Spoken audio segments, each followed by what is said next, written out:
months ago, shortly after they came back from last year's event. And we were trying to pick a day and several things we had to reschedule. And then John said, let's just do it on May 5th, just days before this year's Derby. So my oldest daughter, some of you know, went to school in Louisville. And she, when I took her back there on a college trip, she was with the rowing team for like 24 hours. And I didn't have anything to do. So one of the attractions is the Derby. So I went and toured the Derby, and it was like a 2-hour thing. It was really fascinating. I didn't know anything about racehorses in the Derby. It was fascinating. And I didn't know that all the horses were 3 years old. To compete in the Derby, they have to be 3 years old. And there's 20 horses. And I think the most fascinating thing I learned on the tour was that when the horse arrives at the Derby, it is assigned a security. And that person is with the horse, or two people are with the horse 24 hours a day. So they can never leave the horse to make sure it's not injected with anything, it's not fed anything. So every horse has this non-biased security for like 72 hours before the Derby. All kinds of quirky things. And then like show you like where the Queen sits, and there's many presidents. I think almost every president has visited the Derby. Cool. So I'm really fascinated for this talk. So our members today, John and Kimberly Meno.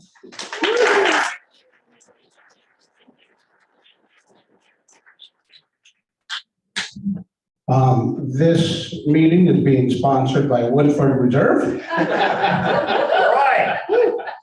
I agree with that. I need to stand right here for the Zoom. Is that correct, Paul? Oh.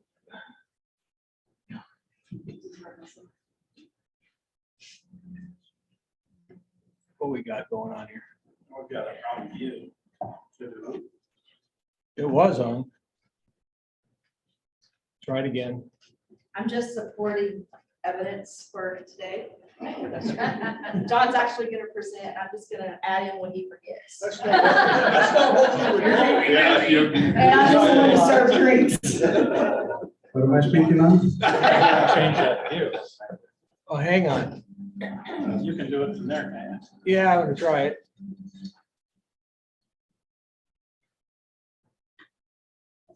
Yeah, the line, left one, all the way to the left. Yeah, I did that. Clicked on it. Nothing happened. There it goes. And Paul, I just have to click on his arrow button. Yep, hit the arrow key to the right. Click on his screen first. Okay, so the Derby that we went to was obviously last year, and I don't remember the number, 147th Derby. That's a long time of running What's that? this race. So I didn't go to the Kentucky Derby. I have never watched it on TV. I didn't care about horses. It's an And auto all mode. I saw was people dressing up, and I thought, that's what I do all week long. I thought I would just wear shorts or something like that, watch it on TV. But when Lauren Van Loo, who's a peer of mine down in Marysville, he still has these things on his bucket list. This was one of them. And instead of calling me, he called Kimberly and said, hey, would you like to go to the Kentucky Derby? Smart guy. Because she said, yes. I still don't know how much it cost. But anyway, there were 7 couples that went, including Randy back there. So I'm super glad that you're here to help me remember what I forgot before Kimberly steps in. But we had an Airbnb. There was a local, there's a gentleman who lives here that flies for UPS. He was in Louisville, and Louisville, I think, is a major hub for UPS. But he lived there for a while, and so he had gone to maybe 6 or 7 of these races and said, hey, I can help you coordinate on where to go, what to do, etc. And we said, great. So he found where we needed to sit. He found the Airbnb, I believe he found that too. So all 7 couples had a room, and he was kind of our little tour guide for the time. If I could add on, can you guys hear me okay? If I just- Okay, if I could just add on, if you're ever gonna go to the Derby, several people have said that's on my bucket list. If you're gonna go, don't go with just you and your spouse, go with a group. I 100% guarantee John and I would have had a good time, but we would have not had an epic time. And going with a group of people was just absolutely epic, every piece of it. So go with a group. Yeah, the more money Randy was betting and the more he won, the more I was encouraged to do that. So, thanks, Randy. I got a home mortgage now. A little bit about the Derby here. I had a book that they gave us at the very beginning. I read it last year. Can't remember as much as I would like to, so I would tell you that it was Mr. Churchill that started the Derby. And he at first had the seating that you see in the grandstands for the, how would you describe them? The rich, the upper class, et cetera. And then he created the infield for people like me, a little bit lower class. And so we got to do a little bit of both. So we sat up on there, but then I thought, how do I get to those people? Because it looks like a Pullman party over there. And sure enough, you can walk underneath the track, but then they're all fenced off. And I thought, well, wait a minute, how do I get in there? There's a medical emergency. And so they opened the fence, put the golf cart through, and I grabbed Kimberly and said, come on. So we went in there and it was a totally different experience. You got to experience both of them. I mean, over there, the bathrooms were, I don't know, a mile long, the ATM machine was a mile long, and people were dressed however they wanted to be. It was just a good time. We have a video clip from that side of the Derby as well. So a little bit just to tag on to the history. Again, if you go, you want to read a little bit about the Derby. Don't just show up, because it'll be a lot more entertaining if you know a little bit of the history. The Derby is the longest running horse race in the United States. And back in during war times, when a lot of races stopped running during World War II, it was very important to the owners at that time of the Derby to continue that, because they felt like it brought people together. And if I remember correctly, there were a couple years where they did not charge any entry fee during that time, but it was just important to keep the Derby going. So it is the longest running horse race in the United States, and it is always the first Saturday of May. And it usually has some rain, either a couple days before. Was it raining when you went? Yeah, it rained right before the main race that day. Okay, so that's something that we also think we were very blessed to not experience is the rain. It would have not made the experience quite as good. After a few mint juleps, it was fine. Okay, and I think that's probably why they serve a lot of drinks, but let's talk about Derby attire. So we got a little excited, Kimberly got really excited about the Derby attire, et cetera. In fact, I think this is one of the hats that she made. The one that you see back there is one that she found online, secondhand, something like that. But anyway, then I got a little inspired. I found out Lauren was getting to rent a tuxedo, and I thought, well, shoot, I gotta get something. And so I had a gentleman make this jacket. And it looks good on Wow. Wow. That's awesome. For those of you online, it has Kentucky Derby lining, the logo for last year. And it'll be on the pictures a little bit later. But this was gonna be such a memorable event. If I was gonna go ahead and get something bright, because most of you know I'm kind of conservative, dark suits, white shirts, and on casual day, I might wear blue. But anyway, I wanted to do something that was kind of over the top, like the ladies were doing.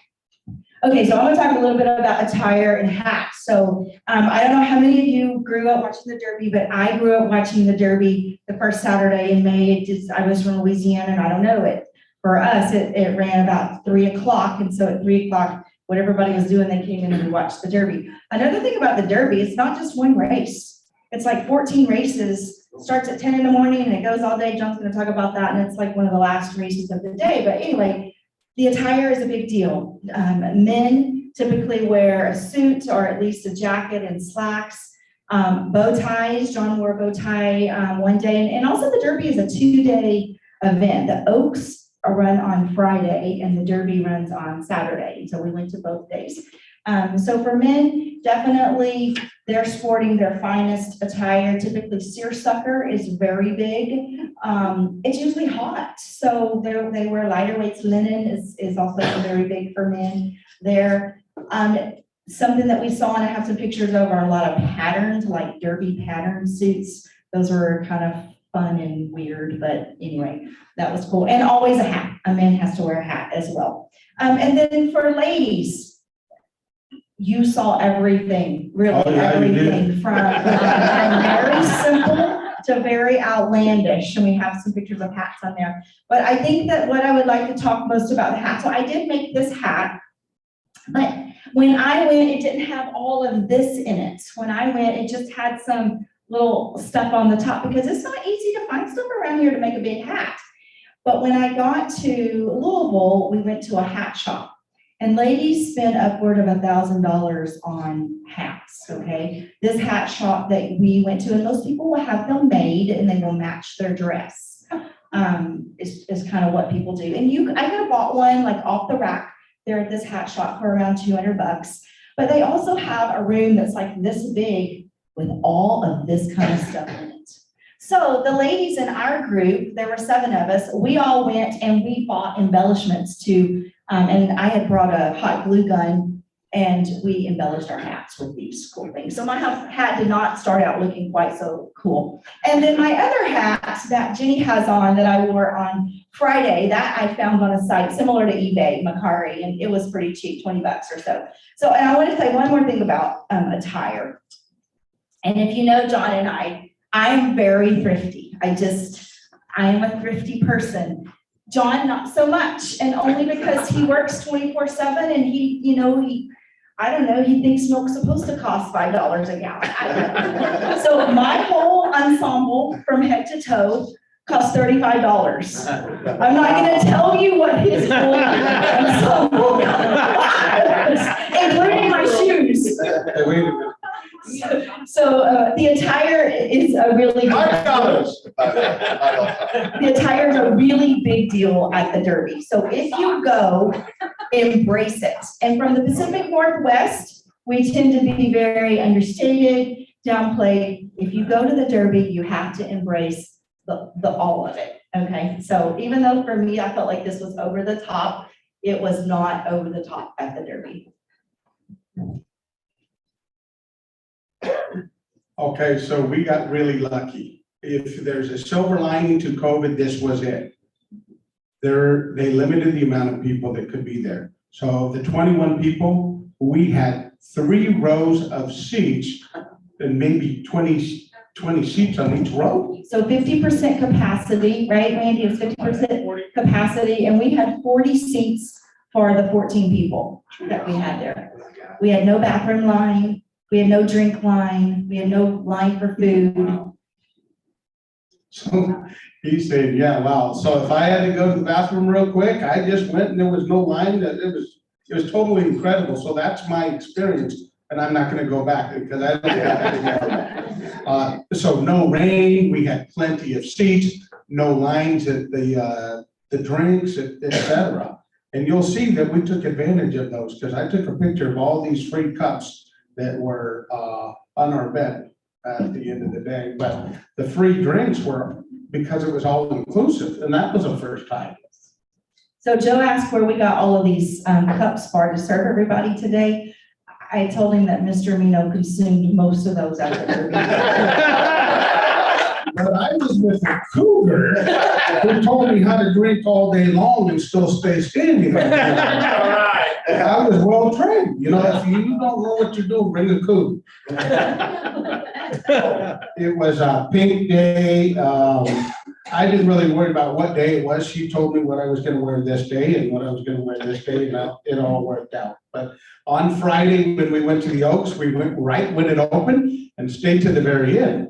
And since the Derby was the next day, we did all of our touring. We went over to the stables where we could see the horses walk around just before they went in. We went to the other side, I'll call it the infield. We went to where the elevators go, where all the big bucks, the presidents, et cetera, where they all go. So that was our day because there wasn't a lot of pressure just to sit and watch.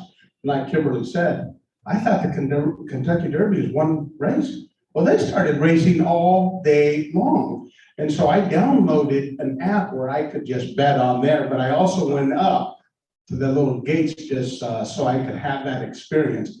And I kind of went up the first time and said, I don't know what I'm doing. How do you bet on a race? And they were so gracious. And I learned more and more. And as I saw Randy winning more and more, I thought, well, maybe I need to put more money in and just bet on every horse. So a little bit about that, definitely ask somebody. Randy is a great person. Randy kind of knew a little bit, I think, or he learned, because we knew nothing, but it was just a lot of fun. And you'll see a video in here that I'm going crazy over horse number 2, because I don't know, I've been on horse 2 that particular race. We pretty much bet on every race, either depending on the horse's name or a jockey's name or whatever, but we $2, $5 sometimes, so it's a lot of fun. If you're going to go, don't go and not bet, because that's half the fun too. It's just the excitement of rooting for a horse in all of those races. But one thing that we did not get to do because of COVID, because he talked about COVID, the paddocks, normally you can walk in the paddocks and see the horses. You could not do that because of COVID. So that is one thing that we missed out on. We could see where they would bring them in for each race, but we couldn't actually go to the barns. So I'm looking at my app, it's called Twin Spires. It's got all the races and then what time it starts. So I would click on one, let's say the one at 8:01, and they're very prompt. They are on time. And so that was pretty cool too. I wouldn't recommend the app because it's way too easy to spend money. That Kimberly said there's a whole bunch of races and I didn't realize that, but the race that everybody watches on TV wasn't until like 7 o'clock that night. And I thought it was closer to 1 o'clock, and then she said, that's because you were drinking all day. That's something I had forgot about. Woodford Spire was the drink, so Woodford Reserve does sponsor the Kentucky Derby, and so I felt it was my responsibility after being trained by Gene back there to always support your local sponsors. I think that's all for me. And so another thing on the drinks of the day. So on Friday, the drink of the day was, well, there's always mint julep. Okay, they're both days. That's the signature drink at the Kentucky Derby is mint julep. But they had the lily on Friday, and the lily, it looks like this, except it was vodka instead of bourbon in the lily, and it was red, that's cranberry juice in it as well. And so that was on Friday. And then on Saturday, along with the mint julep, they serve the Woodford Spire, and that comes from Woodford being the sponsor, so they use Woodford bourbon, and then the Twin Spires there at Churchill Down, so the Woodford Spire. And I serve that today mainly because a lot of people don't like bourbon. Me, I didn't think I liked bourbon. Mix it with a little lemonade and cranberry juice. What do you think, ladies? We might become bourbon drinkers. So I'm going to serve that tonight.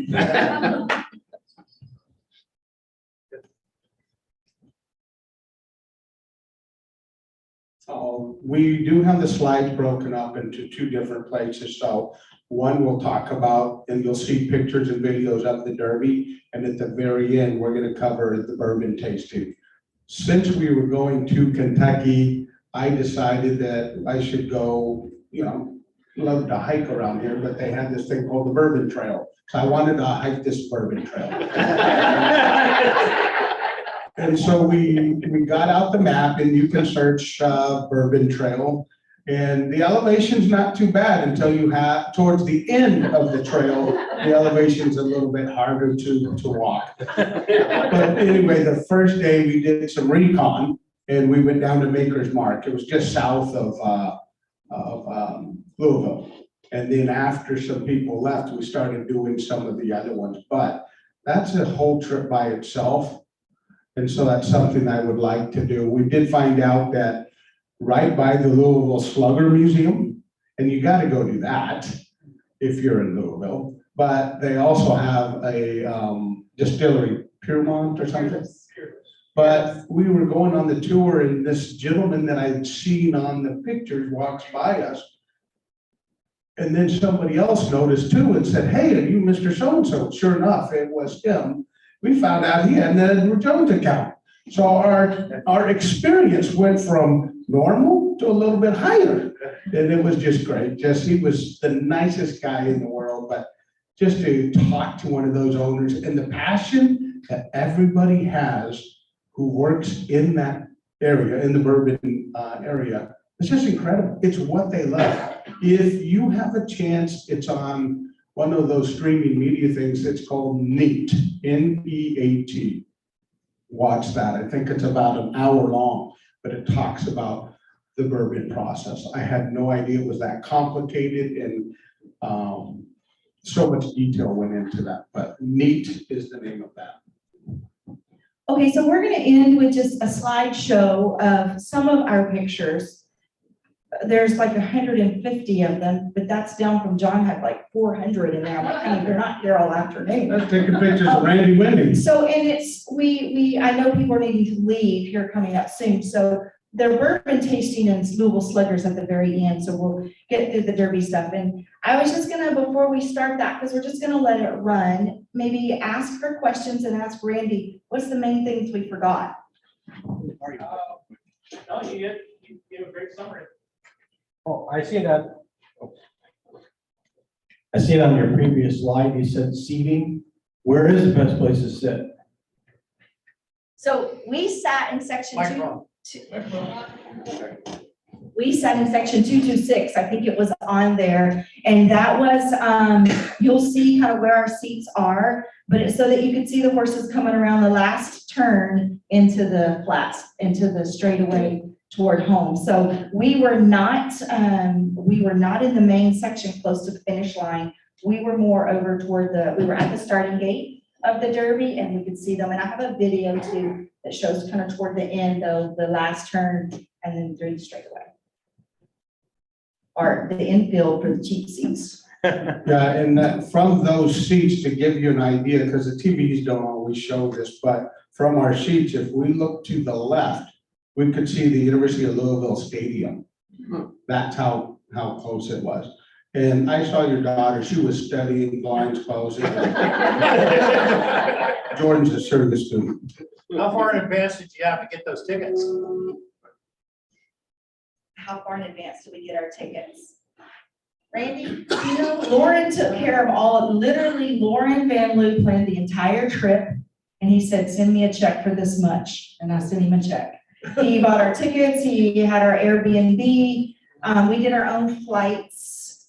And then for food, we did some collective meals. We ate out a couple times, but we also cooked and had kind of potluck style there and just had our Airbnb. Good question. I don't know, it's probably best. The food was all inclusive at the Derby, so we didn't really have to buy a lot of food because we ate there. They had breakfast things and then they had lunch things, and we just kind of. Oh, $20 bill. And you'll see on one of those slides that I'm standing next to a jockey. I don't know if he was the Tom Brady of the jockey world. I just saw all these other people taking pictures, and I just grabbed my souvenir or my program and got in line and took a picture with them. He made me look tall too. Anything else? All right, we'll let it roll here. I think I can. Wait, can we get the sound first? Oh.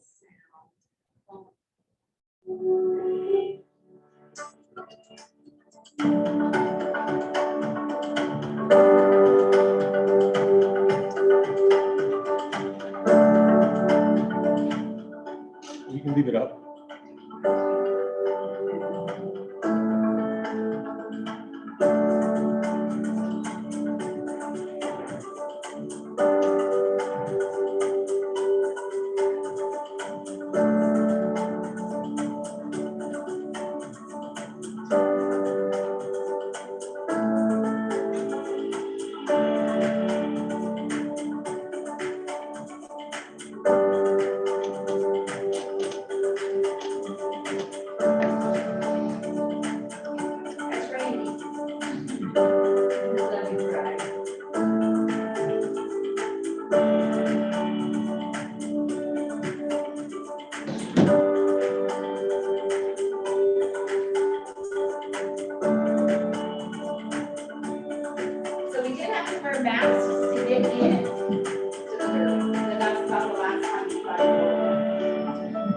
Listen, walking inside, this is what you see.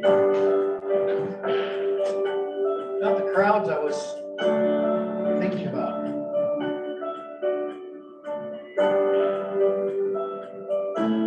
Not the first time she went there.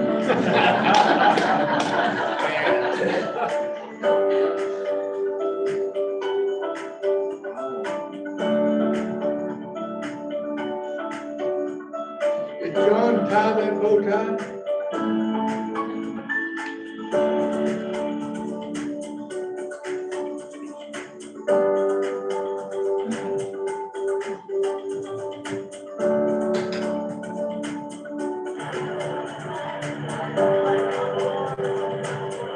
So you can see our seats were about 20 rows from the railing there on this last row.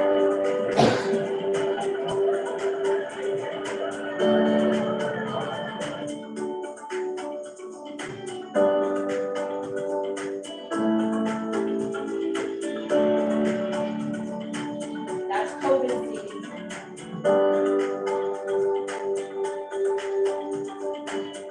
I bet on both horses.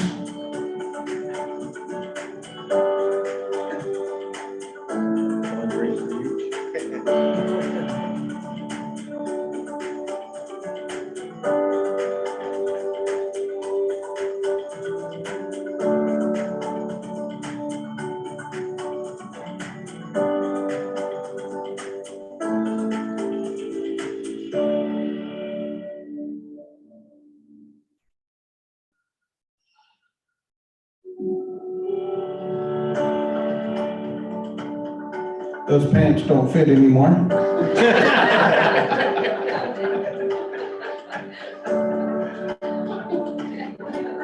Too big, right, John? Lauren wore his coop hat that day. Yeah. On purpose? Those were our friends that lived in Louisville prior. Some of you might know Steve Miller from Marysville. This couple is from Idaho.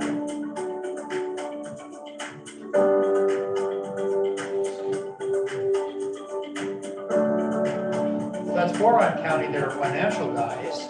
Which percent of financial guys can afford to go on this country?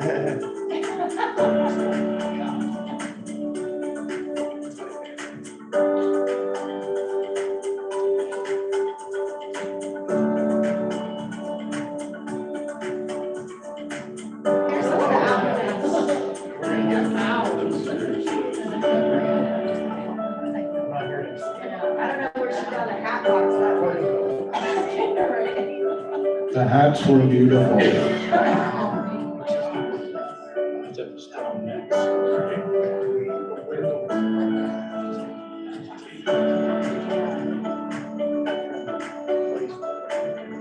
So this is the area where the horses line up for each race, and you can stand around and watch them get work.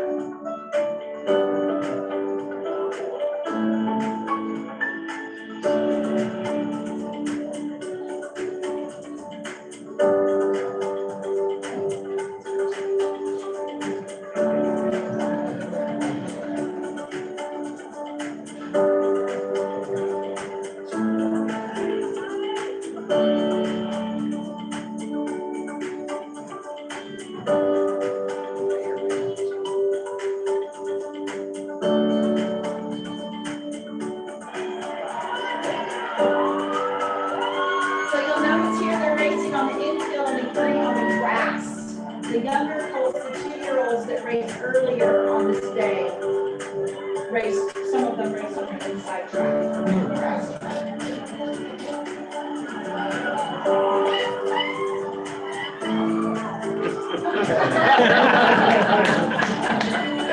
I made her drink some water during the day. I know that race.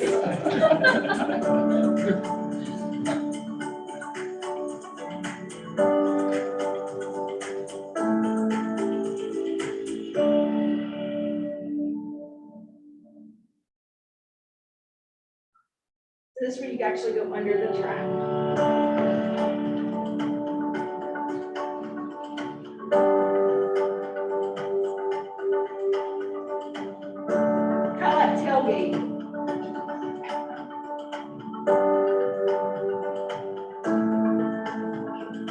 And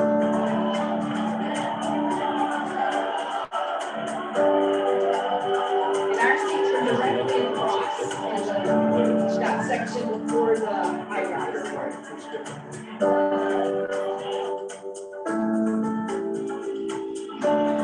Don't like showing off the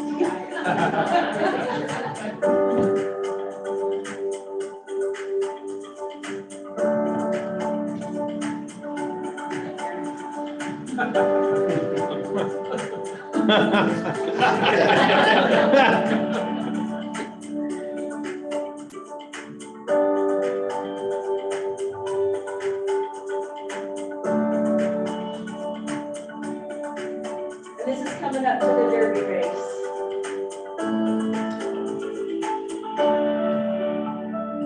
So this was the start of the Derby.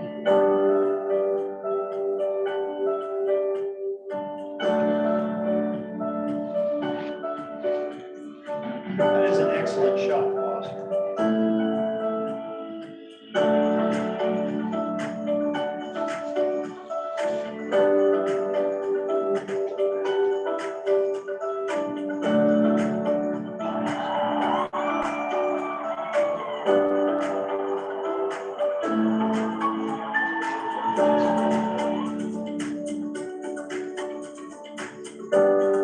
And you can see on the big screen when they were on the other side.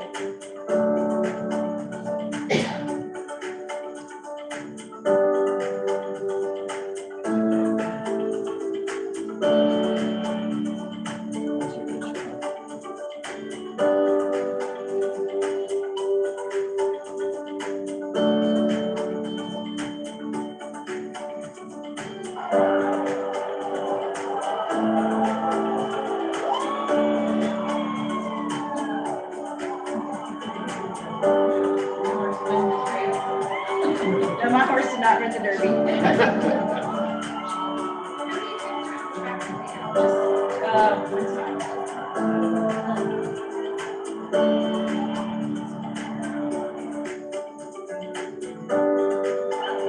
That was the owner, so I just had a quick little video. There's a guy with a cougar hat in front of him too. Wasn't that annoying? He organized the trip, so it's not annoying. He's my money guy, so he used my money. So this little gal right here, she had to stand there and tell everybody to wear a mask. And poor thing, by the end, they were just sitting in the corner of the stairwell. And this was at the very end. You can see what great weather we had. It's really, this was about 8:30 or so. And then the rest of these are bourbon tasting. So anyway, anybody have any questions? Use the mic. Use the mic. You never passed the mic around. Oh.